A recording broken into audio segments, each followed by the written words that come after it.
Eh, Assalamualaikum warahmatullahi wabarakatuh. Selamat malam, Bapak, Ibu, teman-teman semua. Yang saya hormati, Bapak Profesor Imade Candiasa, MI, Kom.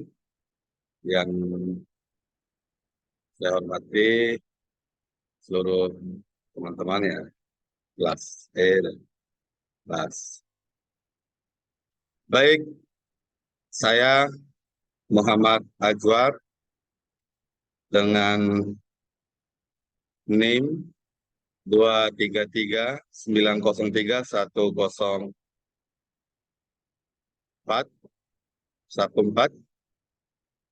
akan mempresentasikan tugas memenuhi mata kuliah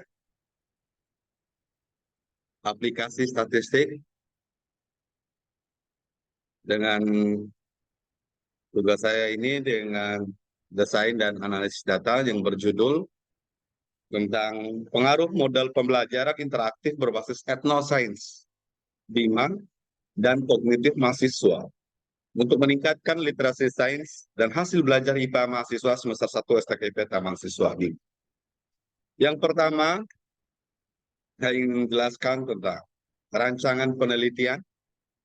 Pada penelitian ini adalah penelitian equivalent pre-test control group design dengan desain penelitian menggunakan treatment by level 2x2. Dalam desain ini, baik kelompok eksperimen maupun kelompok kontrol dibandingkan, kendati kelompok tersebut dipilih dan ditempatkan tanpa mulai random individu. Dua kelompok yang ada di pretest kemudian diberikan perlakuan dan terakhir diberikan post-test. Variabel pembelajaran yang dibedakan menjadi dua kelompok, yaitu model pembelajaran interaktif etnoscience dan model pembelajaran konvensional. Sebagai variabel moderator adalah keterlibatan kognitif mahasiswa yang dibedakan menjadi dua kelompok, yaitu keterlibatan kognitif tinggi dan keterlibatan kognitif rendah. Variabel kovarian adalah pengetahuan awal yang terdiri dari literasi sains dan dapat hasil belajar mahasiswa. Penelitian ini membandingkan literasi sains dan hasil belajar mahasiswa dari dua model pembelajaran, yaitu model pembelajaran interaktif etnoscience dan model pembelajaran konvensional pada kelompok kontrol dan pada model pembelajaran interaktif etnoscience pada kelompok eksperimen. Dalam kelompok eksperimen maupun kelompok kontrol, terdapat siswa yang memiliki keterlibatan kognitif tinggi dan rendah terhadap mata pelajaran IPA. Untuk menentukan kelompok keterlibatan kognitif menggunakan 27% golongan atas dan 27% golongan bawah. Penelitian ini adalah menggunakan rancangan faktorial 2x2 dengan analisis multi-covariant, multivariate analysis of covariance, MANCOVA. Ada tiga manfaat MANCOVA. Yang pertama, sebagai suatu piranti untuk mereduksi bias dalam eksperimen, di mana varian yang berasal dari covariant dapat dihilangkan dari varian kesalahan atau error variance. Reduksi ini akan menghasilkan uji beda yang lebih meyakinkan antara kelompok variabel independen. Kedua, melibatkan statistical matching antara kelompok variabel independen. Ketiga, proses randomisasi anggota kelompok tidak mungkin dilakukan. Dalam hal ini, perbedaan awal antar kelompok variabel independen diminimisasi dengan penyamaan semua subjek pada skor-skor kovarian. Ketiga, sebagai alat untuk menginterpretasi hasil-hasil MANOVA ketika skor-skor kovarian tidak dilibatkan dalam analisis. Berdasarkan tiga manfaat MANCOVA tersebut, tanpa kovariat memegang peranan esensial. Ketika kovariat berkorelasi linear dengan variabel independen, maka hasil MANOVA akan menghasilkan varian kesalahan yang besar. Jadi kovariat dalam MANCOVA dapat dievaluasi sebagai sumber-sumber prediksi variabel independen. Jadi, peranan kovariat adalah untuk membersihkan faktor-faktor bias sebagai akibat ekivalen kelompok perlakuan. Desain penelitian digambarkan pada gambar di bawah ini. Model pembelajaran tadi, model pembelajaran berbasis etnoscience, interaktif etnoscience. Ini diberi label A1 dan konvensional diberi label A2. Untuk tinggi, untuk IQ, tinggi di B1, rendah B2. Jadi seperti pada desain penelitian yang ada pada gambar di bawah ini. Sedangkan untuk Y1 diberi adalah literasi sains dan Y2 adalah hasil belajar mahasiswa. Banyak data mahasiswa yang belajar dari model pembelajaran etnoscience dan model pembelajaran konvensional. Masing-masing unit analisisnya terdiri dari 48 mahasiswa. Sedangkan data keterlibatan IQ tinggi dan IQ rendah, masing-masing unit analisisnya 48 mahasiswa. Yang kedua, prosedur penelitian. Dalam penelitian ini, tahapan eksperimen dan pengumpulan data. Yang pertama, pengambilan data awal atau yang disebut dengan pretest, literasi sains, dan hasil belajar mahasiswa. Yang kedua, pelaksanaan eksperimen dengan menerapkan model pembelajaran etnoscience dan model pembelajaran konvensional. Dan yang ketiga, pengukuran hasil akhir literasi sains dan hasil belajar mahasiswa. Dan yang keempat, menentukan tinggi dan rendahnya keterlibatan mahasiswa dalam menerapkan model pembelajaran etnoscience dan model pembelajaran konvensional. Model pembelajaran etnoscience dan model pembelajaran konvensional. Tadi di tahap akhir, yang pertama, tabulasi data hasil pengukuran. Yang kedua, analisis deskriptif data hasil penelitian. Dan yang ketiga, uji prasyarat. Dan yang keempat, uji hipotesis. Dan yang kelima, penulisan hasil penelitian. Nah, ini yang menjadi analisa data dari tahapan-tahapan dalam menganalisis hasil penelitian. Yang ketiga, rancangan perlakuan. Variabel perlakuan yang diteliti adalah model pembelajaran interaktif etnoscience. Artinya, kelas yang ditetapkan sebagai kelompok eksperimen ada satu kelompok, yaitu kelompok yang mendapatkan perlakuan penerapan model pembelajaran interaktif etnoscience. Sedangkan pada kelas kontrol menggunakan model pembelajaran konvensional. Setelah perlakuan diberikan, kemudian diambil data literasi sains dan hasil belajar mahasiswa. Data pengetahuan awal mahasiswa dalam materi IPA diambil sebelum perlakuan diberikan, baik untuk kelompok eksperimen maupun kelompok kontrol. Untuk menentukan keterlibatan kognitif siswa dikategorikan tinggi dan rendah. Yang keempat, populasi dan sampel. Pertama, populasi dalam penelitian ini. Populasi penelitian ini adalah seluruh mahasiswa PGSD STKIP Taman Siswa Bima semester 3 yang mengambil mata kuliah IPA yang terdiri dari 5 kelas. Dengan jumlah mahasiswa per kelas itu sebanyak 48 orang. Ini berikut tabel jumlah populasi untuk penelitian ini. Di sini di jumlah 5 kelasnya dan masukkan 1 sampai 5. Jadi semua bervariatif. Kelas A, kelas B itu berjumlah 48 mahasiswa. Dan kelas D 46, kelas E 48. Oh, mohon maaf tadi kelas C 45 mahasiswa. Yang kedua, teknik pengambilan sampel. Dalam penelitian ini, penentuan sampel dengan prosedurnya sebagai berikut. 1. pengambilan sampel secara purpose design dengan pertimbangan tertentu. Sampel terdiri dari mahasiswa PGSD Taman Siswa Bima yang mengikuti mata kuliah IPA dengan mempertimbangkan karakteristik yang sama dan menggunakan kurikulum yang sama. Kedua, 5 kelas dipilih secara random dari total kelas yang ada pada populasi.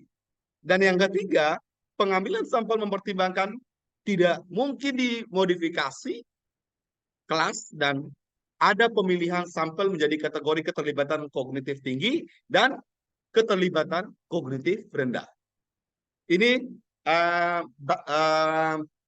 Bapak Ibu semua, saya tunjukkan tabelnya. Jadi di tabel ini saya mengambil sampel penelitian 2 kelas, yaitu kelas A dan kelas B. Lanjut yang keempat, dari 5 kelas tersebut secara random dikelompokkan menjadi 2 kelompok, yaitu kelompok eksperimen dan kelompok kontrol. Dan diperoleh komposisi seperti pada tabel ini. Jadi tadi untuk kelas eksperimennya kita ambil di kelas A dan untuk kelas kontrolnya kita ambil kelas B. Jadi kebetulan di kelas A dan kelas B itu jumlah mahasiswanya masing-masing 48 orang. Yang kelima, kelas yang sudah dipilih menjadi kelompok eksperimen dan kelompok kontrol masing-masing dipilih menjadi 2 kategori, yaitu keterlibatan IQ tinggi dan keterlibatan IQ rendah. Pada masing-masing kelas dilakukan pengukuran keterlibatan IQ dengan skor yang diperoleh atau di ranking sebanyak 27% kelompok atas dicatat sebagai kategori keterlibatan kognitif tinggi dan 27% kelompok bawah dinyatakan sebagai kategori keterlibatan kognitif rendah. Dengan demikian diperoleh komposisi sampel sebagai berikut, seperti pada tabel di bawah ini. Yang kelima, teknik pengumpulan data. Jadi pada penelitian ini data yang dikumpulkan adalah yang pertama skor literasi dalam penerapan model pembelajaran etnoscience dan model pembelajaran konvensional. 2. Skor hasil belajar IPA dalam model pembelajaran etnoscience dan model pembelajaran konvensional. Yang ketiga, skor keterlibatan kognitif siswa dalam model pembelajaran etnoscience dan model pembelajaran konvensional. Adapun teknik yang digunakan dalam pengumpulan data ini yang pertama, pemberian tes literasi sains dan tes mata kuliah IPA. Teknik pemberian tes hasil belajar digunakan untuk mendapatkan data hasil belajar IPA sebelum dan sesudah diberikan perlakuan model pembelajaran etnoscience dan model pembelajaran konvensional. Tes pilihan ganda yang diperluas dengan rubrik penilaian kinerja dalam keterampilan literasi sains.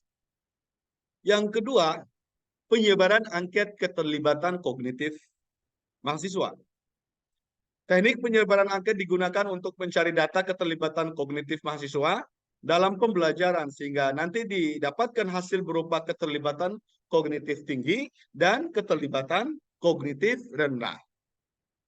Instrumen pengumpulan data. Dalam penelitian ini mengukur 3 variabel, yaitu literasi sains, hasil belajar IPA mahasiswa, dan keterlibatan kognitif mahasiswa. Setiap variabel dikembangkan instrumen masing-masing. Pengembangan instrumen terdiri dari beberapa tahapan, yaitu pemaparan definisi konseptual variabel, definisi operasional variabel, kisi-kisi instrumen, penyusunan instrumen, dan validasi instrumen. Metode analisa data dalam penelitian ini menyangkut pengaruh model pembelajaran etnoscience terhadap literasi sains dan hasil belajar IPA mahasiswa. Dilihat dari keterlibatan kognitif mahasiswa. Data dikumpulkan dalam penelitian ini merupakan data interval berupa skor literasi dan hasil belajar serta skor keterlibatan kognitif mahasiswa. Data-data tersebut dianalisis secara deskriptif dan juga menggunakan multivariate analysis of covariance atau yang disebut dengan Markova dua jalur. Markova merupakan teknik analisis varian yang dapat menganalisis sejumlah variabel bebas dan sejumlah variabel terikat dalam sekali proses analisis secara simultan. Oleh karena analisis dalam penelitian ini ingin mengetahui pengaruh model pembelajaran terhadap dua variabel terikat, yaitu literasi sains dan hasil belajar IPA mahasiswa, dan interaksi model pembelajaran dengan keterlibatan kognitif siswa tinggi dan rendah. Maka dipakailah Markova dua jalur. Teknik yang digunakan dalam Markova adalah Wilks Lambda dengan bantuan program SPSS for Windows versi 26.0.0. Baik, yang ke-8 saya lanjutkan tentang untuk analisa datanya. Jadi di analisa data deskriptif ini menggunakan uji statistik dengan SPSS 26.0. Di sini literasi sains konvensional.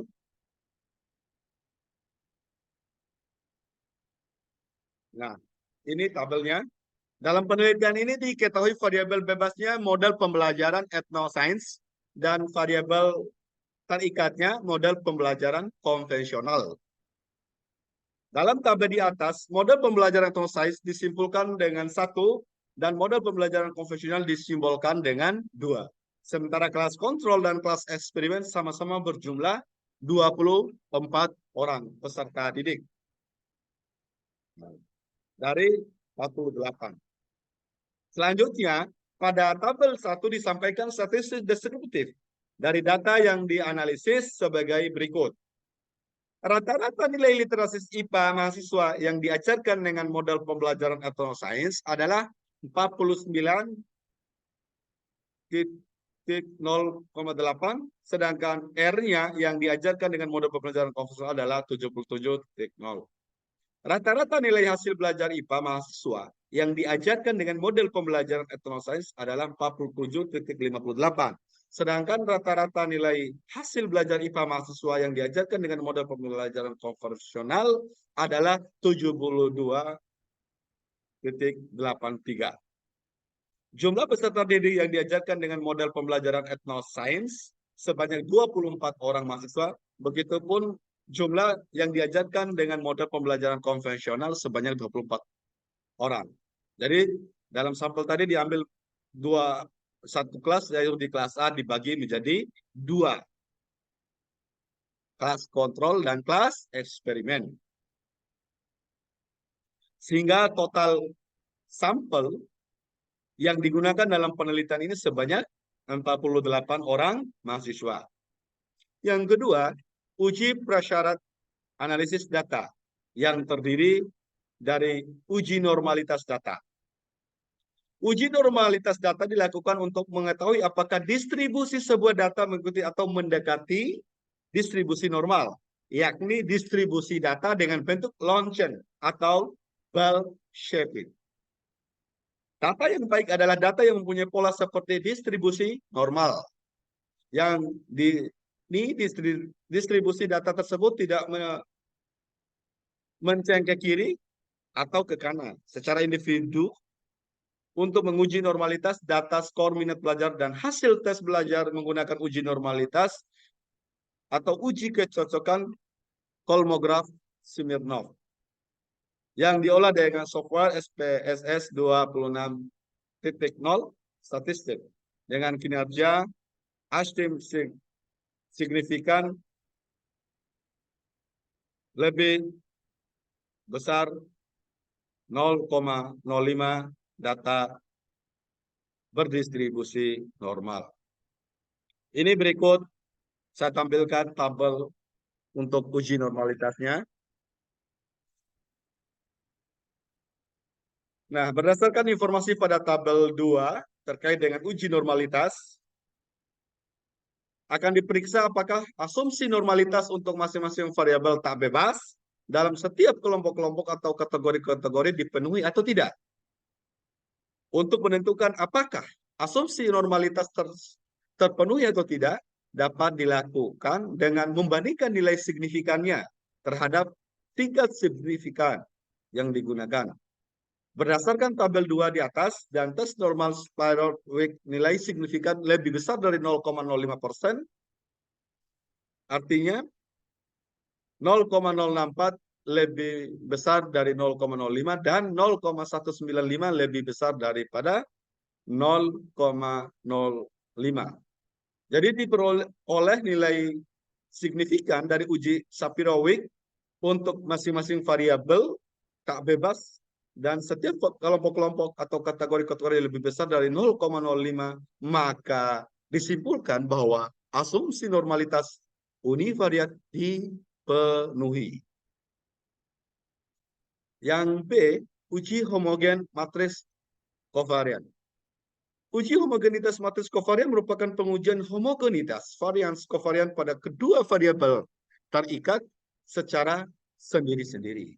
Pengujian ini merupakan uji univariat dengan disimbolkan dengan V melalui uji varian error yang menggunakan angka-angka. Di sini pada tabel 3, uji homogenitasnya. Uji homogenitas. Berdasarkan pada tabel di atas, nilai signifikan dari variabel literasi mahasiswa adalah 0,193. Karena nilai signifikan tersebut lebih besar dibandingkan tingkat signifikansi 0,05, maka asumsi homogenitas atau kesamaan varians populasi literasi mahasiswa berdasarkan kategori-kategori pada model pembelajaran dipenuhi. Nilai signifikan dari variabel hasil belajar IPA mahasiswa adalah 0,059 atau 0,06 karena nilai signifikan tersebut lebih besar dibandingkan tingkat signifikan 0,05. Maka asumsi homogenitas varians populasi hasil belajar IPA peserta didik berdasarkan kategori-kategori pada metode mengajar dipenuhi. 3. Teknik analisa pengujian hipotesis. Yang pertama di sini ada uji signifikasi multivariat atau multivariate test. Diuji signifikasi multivariat untuk mengetahui adanya perbedaan dua kelompok atau lebih pada yang dapat dievaluasi dengan berbagai kriteria uji statistik. Jadi uji statistik di sini yang digunakan yaitu uji Pilastres, Wells, Lambda, Hotel, Science. Berikut hipotesis yang diujikan. H0 terdapat pengaruh yang tidak signifikan model pembelajaran terhadap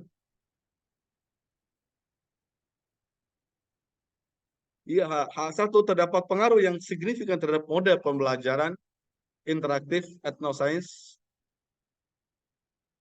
Jadi di sini perlu saya jelaskan tentang kriteria pengujian menggunakan angka signifikasi sebagai berikut. Jika angka signifikasi lebih besar dari 0,05, maka H0 diterima. Jika angka signifikasi lebih kecil dari 0,05, maka H0 ditolak. Ini pada tabel 4.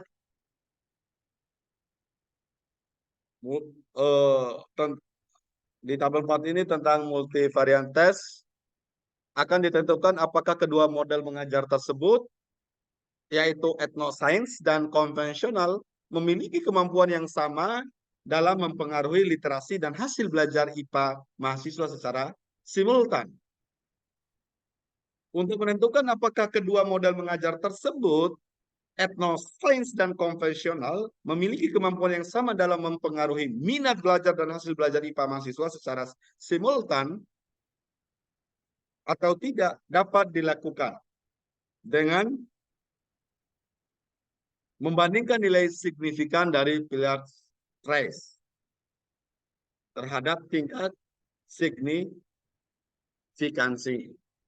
Selanjutnya diperhatikan bahwa karena keempat nilai signifikan tersebut lebih kecil dibandingkan signifikan 0,05, 0,00 lebih kecil dari 0,05, maka disimpulkan bahwa terdapat model pembelajaran yang memiliki kemampuan berbeda dalam hal mempengaruhi literasi dan hasil belajar IPA mahasiswa secara simultan.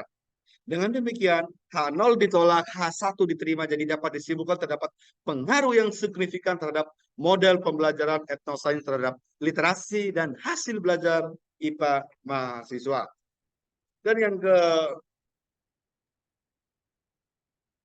kedua, uji signifikasi univariat atau yang disebut dengan test of between subject effect.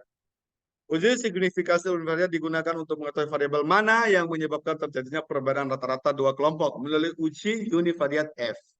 Uji univariat F ini dihitung untuk setiap variabel terikat secara terpisah setelah variabel bebas yang lain dianggap tetap. Dalam penelitian ini, hipotesis yang diujikan dalam variabel tingkat literasi sains mahasiswa H0 terdapat pengaruh yang tidak signifikan terhadap model pembelajaran etnosains terhadap literasi mahasiswa. H1 terdapat pengaruh yang signifikan model pembelajaran etnosains terhadap literasi mahasiswa. Hipotesis yang diujikan untuk variabel terkait hasil belajar IPA peserta didik. H0 terdapat pengaruh yang tidak signifikan model pembelajaran etnosains terhadap hasil belajar IPA mahasiswa. H1 terdapat pengaruh yang signifikan model pembelajaran etnosains terhadap hasil belajar IPA mahasiswa. Jadi sama dengan kriteria yang sudah dijelaskan di atas tadi. Ini hasil analisis datanya di subject effect-nya. Sini ada literasi IPA-nya ya. Ini masih semua 0, 0. Jadi di sini berdasarkan di tabel ini, yang pertama, apakah penerapan dari kedua model pembelajaran tersebut, etnosains dan konvensional, pengaruh terhadap literasi sains secara rata-rata? Dengan kata lain, dari dua model tersebut, etnosains dan konvensional, apakah terdapat model pembelajaran yang memiliki kemampuan yang berbeda dalam mempengaruhi literasi sains IPA mahasiswa? Kedua, apakah penerapan dari kedua model pembelajaran tersebut berpengaruh terhadap hasil belajar IPA mahasiswa? Dengan kata lain, dari dua model pembelajaran tersebut, apakah terdapat model pembelajaran yang memiliki kemampuan yang berbeda dalam hal mempengaruhi hasil belajar mahasiswa? Diperhatikan dari baris model pada tabel di atas, test of between subject effect nilai signifikan dari variabel tak bebas minat peserta didik adalah 0,00.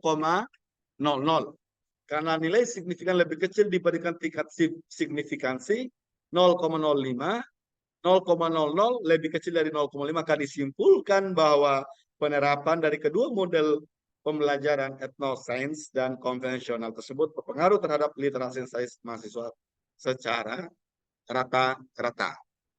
Dengan demikian, hipotesis yang diujikan untuk variabel terikat literasi sains dapat dinyatakan H0 ditolak, yaitu terdapat pengaruh yang tidak signifikan model pembelajaran etnosains terhadap literasi sains mahasiswa, dan H1 diterima, yaitu terdapat pengaruh.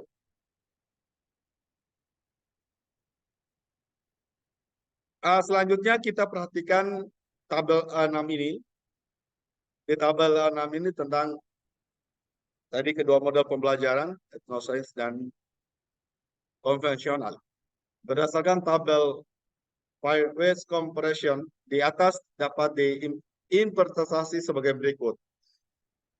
Bahwa terdapat perbedaan secara rata-rata yang signifikan secara statistik mengenai literasi sains IPA mahasiswa ketika diterapkan model pembelajaran etnosains dari konvensional. Hal ini dapat dilihat dari nilai signifikan yang lebih kecil dari tingkat signifikansinya. Perhatikan bahwa terdapat perbedaan yang signifikan secara statistik mengenai literasi sains mahasiswa ketika diterapkan model pembelajaran etnosains dan konvensional. Perhatikan bahwa terdapat perbedaan yang signifikan secara statistik mengenai hasil belajar IPA mahasiswa ketika diterapkan model pembelajaran etnosains. Yang keempat, perhatikan bahwa terdapat perbedaan yang signifikan secara statistik mengenai nilai hasil belajar IPA mahasiswa. ketika diterapkan model pembelajaran etnosains dan konvensional. Berdasarkan uraian tersebut, maka disimpulkan bahwa model pembelajaran etnosains memberikan pengaruh yang signifikan secara statistik dalam hasil belajar IPA mahasiswa. Demikian presentasi hasil tugas analisis statistik saya. Mohon saran dan masukan. Terima kasih. Mohon maaf atas segala kekurangan dalam penyampaian dalam presentasi ini. Terima kasih untuk kesempatannya. Demikian. Wabillahi taufiq wal hidayah. Wassalamualaikum warahmatullahi wabarakatuh. Selamat malam. Om Santi, Santi Om, salam harmoni.